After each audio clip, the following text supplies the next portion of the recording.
This is WWE superstar Drew McIntyre, and you're listening to the WWE Podcast. The champ is the one that everybody wants, me. Becky Lynch is going to WrestleMania. Claymore! Austin 316 says I just whipped your ass. This is my iron. You're going to acknowledge me. What's going on, everybody? Guys and girls, welcome back to another edition of the SmackDown Review right here on the WWE Podcast. As always, I am one of the hosts of this show, Michael Ritter. You can find me on X at Michael5Ritter, and also one of the hosts of the Football Function Podcast, available on all your podcasting platforms, including on Patreon, if you prefer an ad-free experience.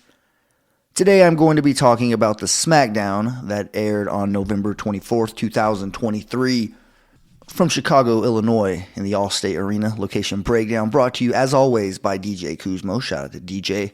And shout out to you for listening to this podcast. Hopefully it is before Survivor Series and you have enough time to add this to your prep and get excited for the premium live event that we're going to be watching tonight. It's one of the big four. It's a massive pay-per-view, the final pay-per-view in 2023, if I'm not mistaken. I don't believe there's one in December. If there is, then that's on me. But yeah, I think that this is, at the very least, the last big pay-per-view for sure until the Royal Rumble. So you better soak it in. You better really enjoy it. I think I'm going to have a pretty good time myself. Just the card seems like it's a pretty fun card. I mean, you have to obviously think about the War Games aspect. Like it's not necessarily a gimmick, but in some ways it is because it's worked into the calendar just like the old Hell in a Cell pay-per-view used to kind of just be thrown in a calendar, and then all of a sudden we'd get Hell in a Cell matches, whether it was worthy of the cell or not. Nonetheless, we got a lot to talk about. I'm going to try to get through several things. Obviously, we're going to review SmackDown. In terms of go-home shows, I don't feel like this was a home run. Maybe a double, maybe a triple. It really furthered the women's War Games match, which is SmackDown's War Games match, so that's understandable. Obviously, that's where their focus is. I don't really remember the last time I've seen an episode of SmackDown where the Bloodline wasn't even shown, wasn't mentioned. I could be off. I could just be missing one. It could have happened 3-4 weeks ago or something, and I just forgot it or just slipped my memory.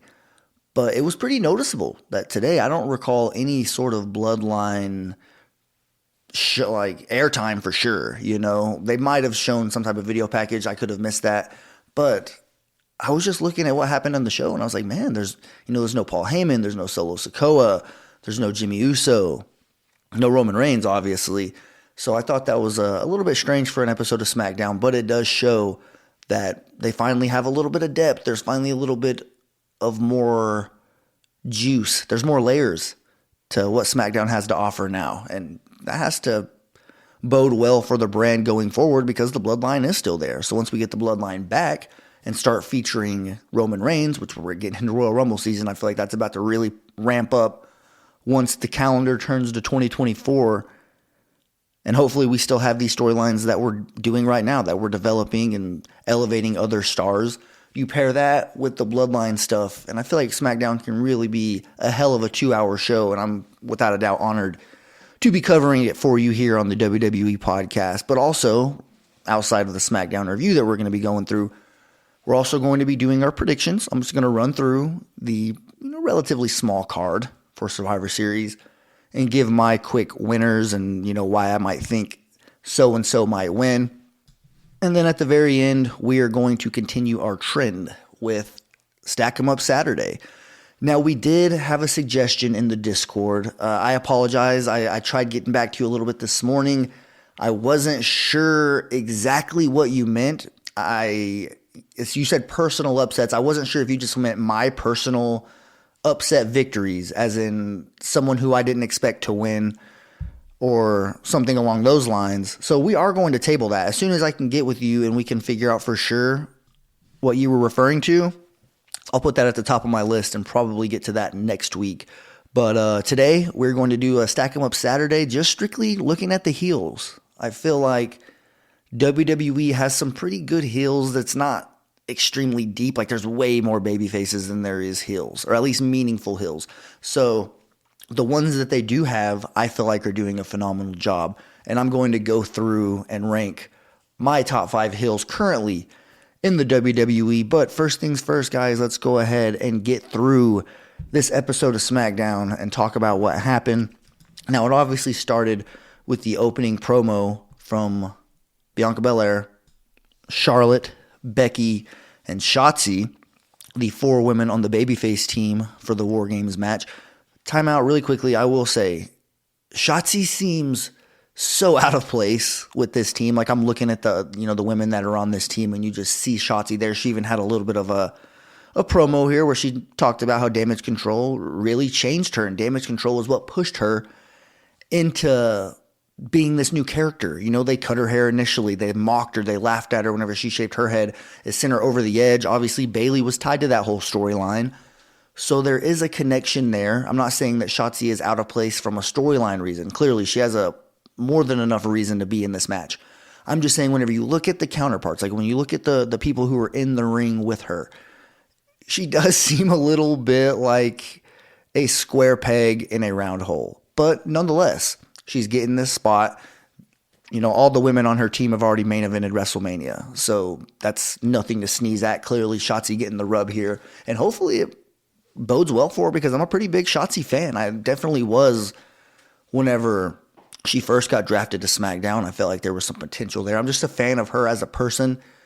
I follow her on social media, and I do see like her connections and her fandom in the horror realm, which I kind of am a little bit similar. I mean, I have a shelf up here that has a very big amount of figurines, and some of the figurines are obviously, Freddy Krueger, Jason Voorhees, Michael Myers, Chucky, Leatherface, Pennywise, Ghostface. There's a lot of horror-themed representation up there, and I feel like me and Shotzi are similar in that way, so I've always kind of thought that she was a pretty cool WWE character to have. Obviously, this new version of her, it is different. Whether you love it, whether you hate it, whether you're indifferent, it's different than what we've seen her do in the past, but she's arguably never been more in the spotlight than she is in the last couple of weeks, and I just kind of noticed that whenever I was watching her, and it was a little bit Nikki Cross. Had a little bit of a sprinkle of Nikki Cross in there back in her Sanity days, and whenever she was just kind of losing her mind or whatever. I kind of noticed that with Shotzi, just the similarities there. But their promo gets interrupted by Bayley, who pretty much just comes out there to stir the pot, to pretty much be an instigator. She references times in the past whenever they were all friends. She says, "Man, I've known you guys for over 10 years now. There were a lot of road trips. There was a lot of time spent in the car where we got to communicate. Charlotte, you know that me and you had some conversations where you always had to take a little bit of a shot at Becky. Becky, you know there were some car rides where you took some shots at Charlotte. Don't worry, guys. I didn't tell. Obviously, she's airing the dirty laundry right there, but I just thought it was a little bit of an odd tactic, I guess, because it just didn't seem like that would be enough to cause friction, but it was. I mean, if you saw immediately after that, the team really wasn't the same, and it still hasn't been. We'll see what happens tonight. You can expect it to carry over. But we even go to the locker room, and then Charlotte walks in, and she's pretty much talking about Nick Aldis and how she had a conversation with him, and she got the okay that Becky can compete here tonight on SmackDown. And Becky immediately gets confrontational. She's like, "Well, you wouldn't talk about me. Shouldn't I be doing that? Shouldn't I be handling my own business? I'm here to..." Right then, I was like, all right, well, it's clear look, whether she's right or wrong, Becky, I feel like Charlotte wasn't doing anything. There was no ill intent. Charlotte was trying to, take things upon herself into her own hands and make sure things were good for her team, and pretty much just say, look, I'm going to be the one that talks to the general manager. I'm going to be the one that makes sure we're all good to go and ready so we can take care of business and win this match. Becky's the one that's kind of, well, why? She's causing the friction, I feel like. Obviously, Bayley's the one that started it, but Becky, without a doubt, is the one that, I guess, built upon it and made it go further. But this does kind of continue throughout the night, even throughout the main event, which does, we'll get to, obviously, but there's issues with this team, and it's probably going to cost them. Obviously, we'll talk about that whenever we get to the full predictions.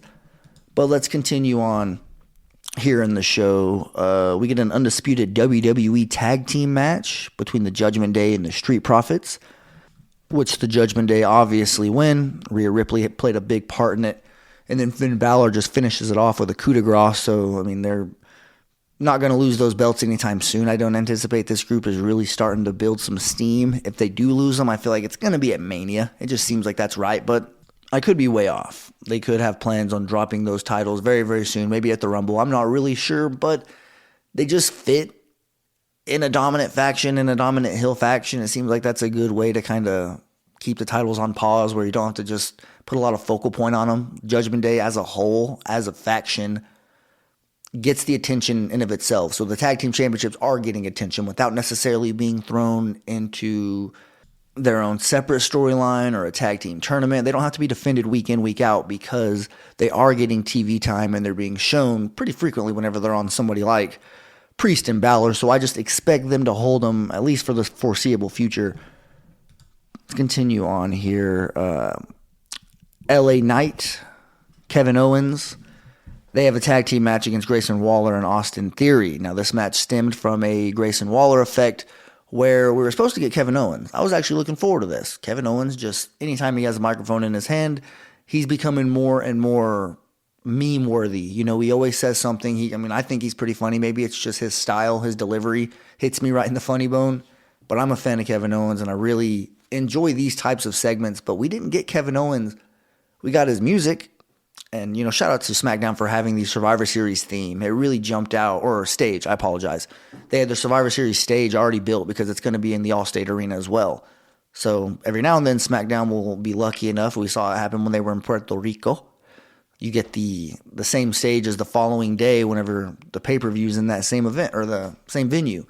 So that was pretty cool to see. And it really jumped out whenever Kevin Owens' music hit and they showed his lighting and just his graphics on the Jumbotron. It was pretty cool to see. Just, you know, something I enjoyed. But it was Austin Theory coming out dressed like Kevin Owens, and I thought this was pretty funny. Corey Graves obviously played into it a little bit as well. And then Kevin Owens eventually comes out and immediately calls him out for wearing his shorts. He's like, dude, are those my shorts? I haven't seen those shorts in months. Whatever. And then Grayson Waller tries to call out Kevin Owens whenever he was on commentary a couple weeks ago, and he caused Grayson Waller to lose to LA Knight. He says LA Knight's name actually twice, and then Kevin Owens, which this is hilarious whenever he does this, pretty much breaks the fourth wall. And he says, am I the only one that knows what's going on here? Am I the only one that knows how the WWE works? You already said his name. You said his name twice, actually. Usually whenever you say someone's name, they eventually come out. Austin Theory says his name, and then bam, LA Knight's music hits. This might not be for everybody, this type of delivery from Kevin Owens where they kind of break the fourth wall a little bit, but I do think that this was funny the way that it happened. And obviously LA Knight comes out. They get the little bit of a tease of Kevin Owens maybe punching them both at the exact same time again. That would have been nice to see him pull that off twice, but we do end up getting a little bit of a brawl where, you know, Austin Theory and LA Knight are going at it, and then Grayson Waller and Kevin Owens are going at it. We end up getting a tag team match immediately after this. And like I just said, LA Knight and Kevin Owens get the win here, which is pretty much what you expect. Both of those guys are on fire right now. I feel like they work well together, at least in a one-off. I don't think that their characters mesh well enough where they could actually be a tag team. I could be wrong about that. I'm sure that both of these guys are professional enough to make it work. But just throwing them together in a little segment here to shut two arrogant dudes up and then just have a quick tag team match, get a pop, go home show. Yeah, I feel like they can definitely get it done. Up next, Carlito and Santos Escobar. They had a little bit of a brawl which was, you know, started off with Carlito coming out and calling him out. He called him out in Spanish, so I didn't hear pretty much most of this promo. And then Santos Escobar comes out. He has a promo in Spanish. But pretty much what they were alluding to was that, you know, Santos Escobar is accusing Carlito of being a rat, you know, being the one who came in as an outsider and messed up the whole thing. He's the one that ruined what Santos Escobar refers to as his family in the LWO. I mean, he has it tattooed on his hand. I saw that, you know, a couple other members have it tattooed as well. I'm sure Ray does. Ray has tats everywhere. Why wouldn't he get an LWO tattoo? But they end up going at it pretty good. You know, they had a match scheduled for tonight at Survivor Series, but we're not going to get it because Santos cheap shots him. He ends up cheap shotting him again backstage. Dragon Lee tries to come to the rescue, but he's just a little bit too late. Carlito does get hurt. Nick Aldis pretty much says he has to call off the match for Survivor Series, but Dragon Lee appears and says, no, Santos needs to be taught a lesson. I want to be the one to do it. And we're going to see Dragon Lee in a pretty big spot here. It might not seem like it, one-on-one with Santos Escobar on a pay-per-view. But this is without a doubt his biggest match here in WWE. And I don't think he's going to win. Now, Santos has a lot at stake here with his new heel character. I feel like it just makes sense for him to kind of get some momentum, I guess is the word to use. It makes sense to see him start stacking up some wins so we could have some credibility as a heel. But Dragon Lee could look decent in this match. Maybe push him to the limit or something like that. Make it a very interesting match that ultimately ends with Santos getting the win. Another thing to talk about here on SmackDown is Pretty Deadly. They defeated Ridge Holland and Butch in a tag team match.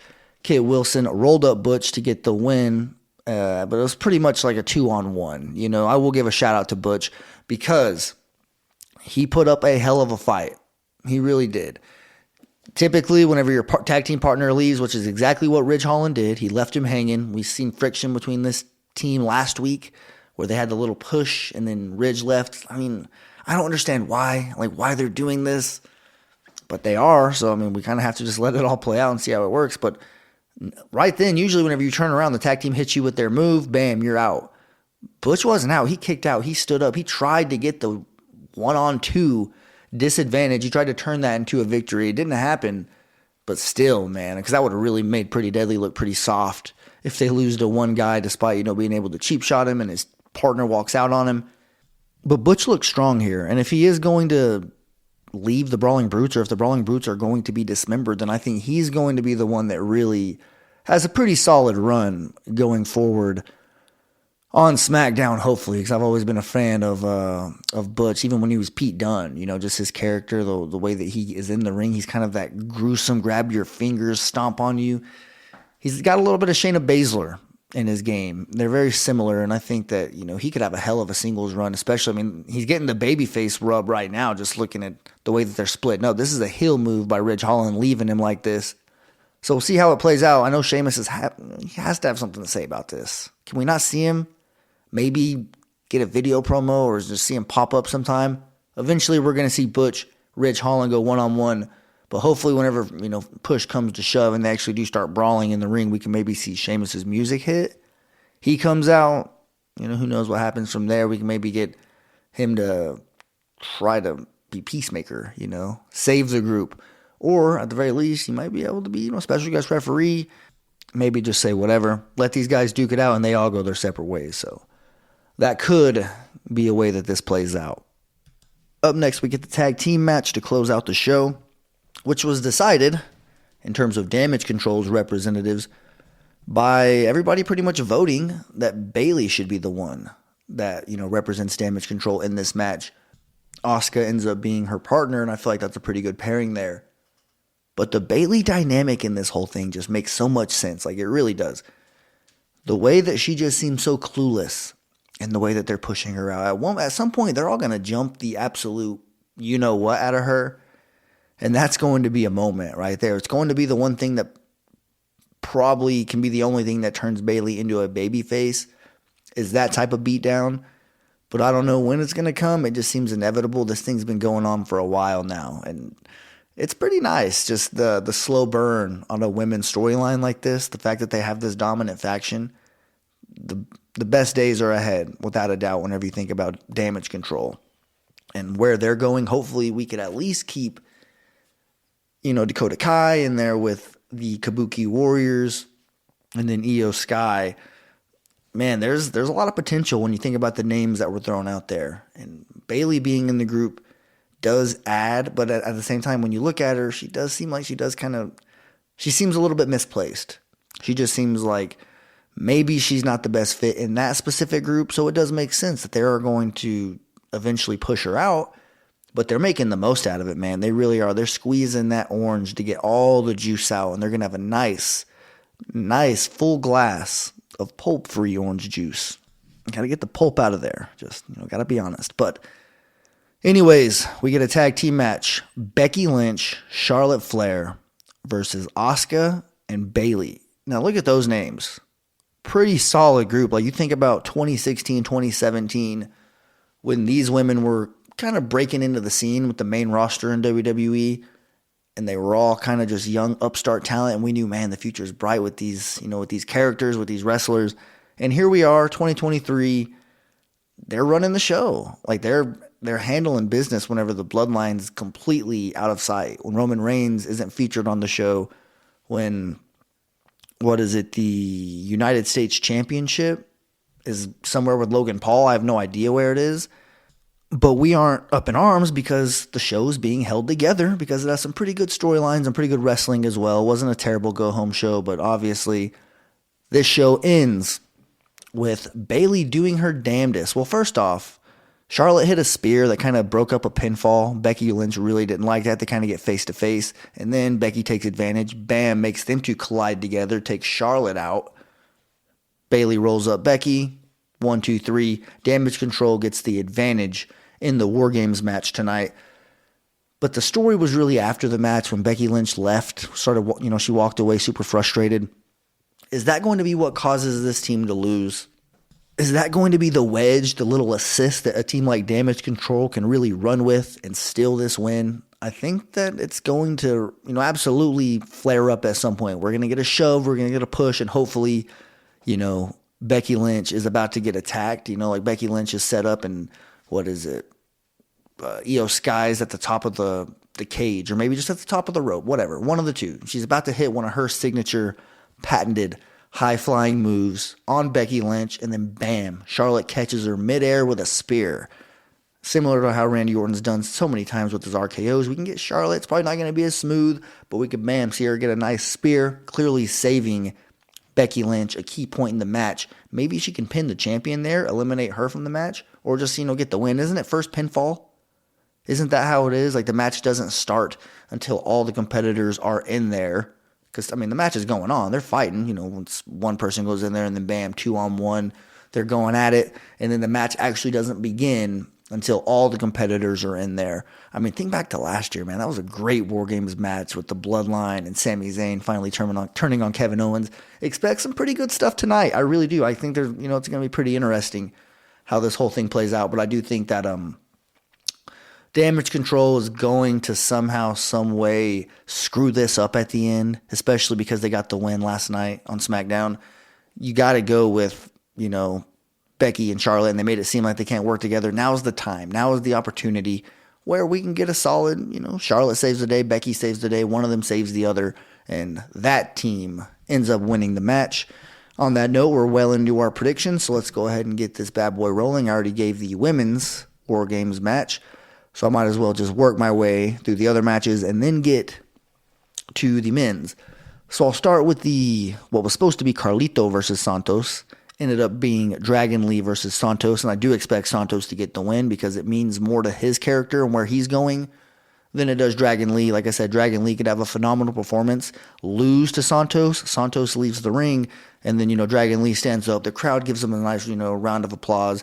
Maybe we see a Rey Mysterio wheel himself out there. He just had surgery on his leg or something like that. Maybe Carlito shows up. I don't know. We might see Zelina Vega show out. The rest of LWO come to the aid of Dragon Lee, which really sets Santos off because of how much that group meant to him, and they're supposed to be his family, yet they're checking on the person that he just beat, so there's ways that you can go about this and, really make this a juicy part of the show. I'm not sure where it's going to take place. Are they going to open the show with one War Games match and then close it with the other? It seems like that would be how they would want to do it, kind of how they do the Rumbles when they have 2 Royal Rumbles. I don't know how they're going to do that. It's going to be interesting. I'm sure, it may be announced at this point, but I haven't looked into it, so I guess we'll see whenever we get there. Up next, we got Gunther versus The Miz for the Intercontinental Championship. Although Miz is one of the most recognizable Intercontinental Champions of the past decade, I think that Gunther is the most recognizable Intercontinental Champion, arguably of all time. He has the longest reign. That has to mean something. He's extremely dominant right here, and that dominant streak is going to continue. I do not anticipate him losing, especially to The Miz. That would make absolutely no sense.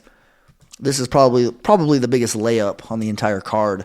I would love to be able to make a parlay that features, wins and losses of this card. That would be extremely fun. Let's see here. Up next, we got Rhea Ripley versus Zoe Stark for the Women's World Championship. Rhea Ripley all day. She's walking into WrestleMania as the champion. Whether she loses there, that's going to be determined by who wins the Rumble, what happens, in the early months of 2024. But right now, yeah, Rhea Ripley is on fire, and there ain't no way in hell she's about to lose this championship. And to close the show, I anticipate we get Cody Rhodes, Seth Rollins, Jey Uso, Sami Zayn, and Randy Orton versus the Judgment Day, Damian Priest, Finn Balor, Dirty Dominic Mysterio, and J.D. McDonough, and obviously Drew McIntyre in the Men's War Games match. Now, this one's interesting. I really don't know where to go in this one. I picked the babyface team to win the women's. I kind of want to pick the babyface team to win the men's as well, but I don't think the WWE would do that to us. It just seems like Randy Orton coming back. They got Cody Rhodes, Jey Uso, and his momentum. This is going to be a hell of a match. Probably the closest thing to an Elimination Chamber since, 2003, SummerSlam, whenever it was Triple H, Randy Orton, Shawn Michaels, Kevin Nash, Goldberg, Chris Jericho. I don't really know who's all in that. Maybe Shawn Michaels might not have been in it. Now that I'm thinking about it, he might have. Need to go back and watch that, get freshened up a little bit. But with all the names in this match, it just seems like it's destined to be a hell of a main event and a way to close the show. But I'm going to go ahead and roll with the babyface team. Screw it. I'll roll with them. I'm not going to pick the Judgment Day against all those names, that star-studded all-star team that is, led by Cody Rhodes, which there's a debate sparked up. Should it be Cody Rhodes? Should it be the world champion? It's not my decision. Obviously, it makes more sense to go with the world heavyweight champion. I'm not sure why they wouldn't, but, whatever. I'm not going to get up in arms about it at this point. But let's see here. So that's the SmackDown review, and that is the Survivor Series prediction portion. Now, you guys know it's currently 11:51 a.m. where I am right now, Saturday morning, and we do things a different way around here whenever I get these episodes out on Saturdays. I'm going to go ahead and dish out a Stack 'em Up Saturday, top 5 heels, the current heels in WWE right now. Now, like I mentioned, it's a little bit lopsided whenever you look at the roster from a big picture perspective. There's a lot more baby faces than there is heels. There's not a whole lot of worthy baby faces on that same coin. It's not like they're deep in either in terms of quality guys, About 5 or 6 legit baby faces. About 5 or 6 legit heels. But I do think that there's a good quality in those 6 heels. So I'm going to go ahead and give you a couple honorable mentions, and then I'm going to rank my 5. Now I'm going to do something a little bit different. Some of you might think this might be discrediting the list right away, but I'm not going to include Roman Reigns. He's clearly number 1. And that's, the universal belief is that he's number 1. I'm not telling you what to think, what to believe whenever it comes to Roman Reigns, because if I'm being completely honest, he's hardly ever here, so it's hard to actually think all right, dude, this is a dominant heel right now. Yeah, he's a dominant wrestler. His streak speaks for itself. I'm not referring to him as a wrestler. I'm just thinking as a character. How can you put him above some of the people who are here week in, week out and deliver brilliant performances as a heel? There's some people who show up every single week and they carry the show with their character. And, it's going to be recognized here. So I'm going to give Roman Reigns a shout out as an honorable mention without a doubt. He's one of the greatest heels of all time when it's all said and done. But right now, this isn't 2021 in his title reign. He wrestled 11 times this year. He's hardly ever on TV. This list has to be somewhat credible, and I feel like Roman Reigns being number 1 just kind of takes the fun out of it. So I'm going to feature 5 other names on the list that I feel like are, doing a pretty good job right now with what they're being given. One more honorable mention, Santos Escobar. He slides in here barely as an honorable mention because his heel run is barely getting started. Now, he was a heel in NXT. He's had some history being a heel, so I already know he can do it. But I think that he's scratching the surface for a really good heel run here. It's more of a grudge point of view, with what's going on with the LWO. He's probably going to carry that grudge. You got it tattooed on him, so it's clearly a pretty important part of his career. It's really meaningful. Why wouldn't they get the most out of this? And, it just makes a whole lot of sense to to think that Santos Escobar is going to have a phenomenal heel run coming up. John and I might do another draft where we forecast who's going to have a phenomenal 2024, just, the stock investment draft. And that's going to be an exciting little segment there. And, who knows, maybe Santos might find his name on that list. But speaking of lists, let's go ahead and get into the official top 5 heels currently in WWE. Right out the bat, number 5, I'm going to go Logan Paul. And I know you're saying, dude, what the hell? You just said Roman Reigns is hardly here. How are you going to give Logan Paul a spot on this list? And you just excluded Roman Reigns. Well, number 1, they're different in terms of, Logan Paul, I feel like he's finally got his foot in the door where he's saying, all right, I had fun boxing. It's time to really take this serious. He's a champ. At some point, he's going to be featured pretty frequently on WWE. I don't have a doubt about that. Number 2, their styles are just a little bit different in terms of, Logan Paul's just a little bit more, authentic whenever he's talking about stuff. He's not lying. I'm not saying Roman Reigns is lying ever, but it's just specifically with Logan Paul, it comes from a very real place. Like, that he's not up there, being a character. He's literally Logan Paul. That's who he is. He's being himself. So the fact that he is a heel in real life, I have to throw that in there. Roman Reigns is a hell of a dude. In real life, you see his actual interviews that he does with, Ariel Helwani, people like that, just actual respective, like ESPN interviews. Roman Reigns is a hell of a dude, stand-up guy. I literally got a picture with him. Like, I know for a fact Roman Reigns is a good dude. So it's hard for me to just, look at Logan Paul and think, all right, this is a certified a-hole. He is an a-hole in real life. Probably a good dude as well. But still, Logan Paul's known for being a prick. And I feel like that's earned him a spot on this list because he's somewhat carrying that with his Rey Mysterio program that he had. And what he's going to do going forward, I think we're going to see a lot more, some brilliant stuff from Logan Paul. Number 4, Dominic Mysterio. I think he's kind of scratching the surface as well. He's at a point now where he has the most heat out of anybody on the roster. You have to throw him on, whether you believe it or not. It's heel heat, I know Casual Wrestling Fan and Matt, they had a little bit of a discourse about this, where is heat in general heel heat? There's a whole question about that, whether you believe it or not. I don't really know, but I know for a fact Dominic Mysterio right now, he's got to be one of the best heels in the company, so I'm going to throw him there at number 4. Number 3, Bayley. The reason why I put her there, longevity. She's been a heel for a very long time now. Since the whole Sasha Banks stuff, there was no, when you think about Sasha, it was, flippity flop, back and forth, babyface, heel, babyface, heel. Bayley's pretty solid. When she's a babyface, she's a babyface. When she's a heel, she's a heel. And right now, she's been on a very lengthy heel run. Probably going to come to an end soon. I kind of alluded to it. Eventually, she's going to get jumped by this group. You feel like that's going to eventually lead to her becoming a babyface. It all makes sense, but I do believe that right now you have to give her flowers because she's done a pretty phenomenal job being a heel over the past few years. At number 2, I put Gunther. He's cut from the same cloth as Roman Reigns when you look at, he's on another level. It's just elite version of being a heel because he's been the champ for so long. What can you possibly say to him? He's knocked down so many challengers. He's pretty much stomped on everybody in his path to get to where he is right now. So you just have to acknowledge that Gunther's on fire, and just his heel run is going to be remembered as one of the greatest of all time as well. I truly believe that because I don't think it's anywhere close to being over either. I think that his better days are ahead of him, and he just has, imagine that. His better days are ahead of him, and behind him is already the longest Intercontinental Championship reign of all time.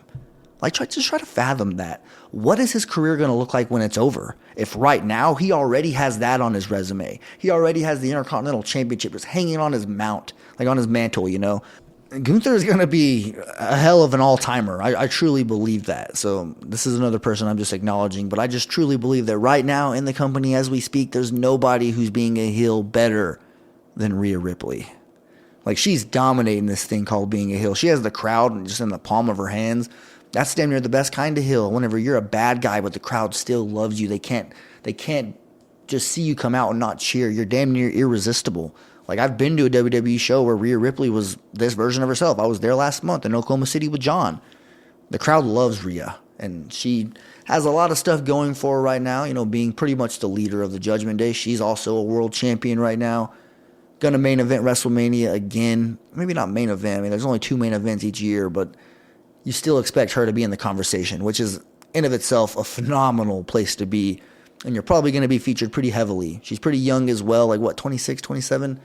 Nonetheless, her better days are ahead as well, and that's kind of why I included her so highly on the list, as well as someone like Gunther, just because I'm factoring in what they've already done and what they're probably going to do going forward. But just to recap this list, Logan Paul at number 5, Dominic at number 4, Bayley at number 3, Gunther at number 2, and Rhea Ripley at number 1. I do want to hear your list, who you think is the best heel right now in WWE, not counting Roman Reigns. Again, I left him out as an honorable mention.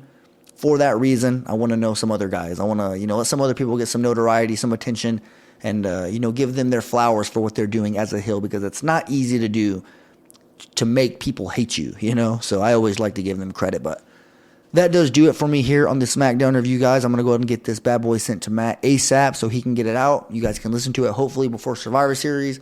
If not, you can listen to it as a time killer, background noise, and you can just hear how either wrong or a little bit right I was about the card. We'll see how it plays out. But thank you guys so much. Have a damn good rest of your weekend. Happy Thanksgiving. Walk passionately in the direction of your dreams, and I'll talk to you soon.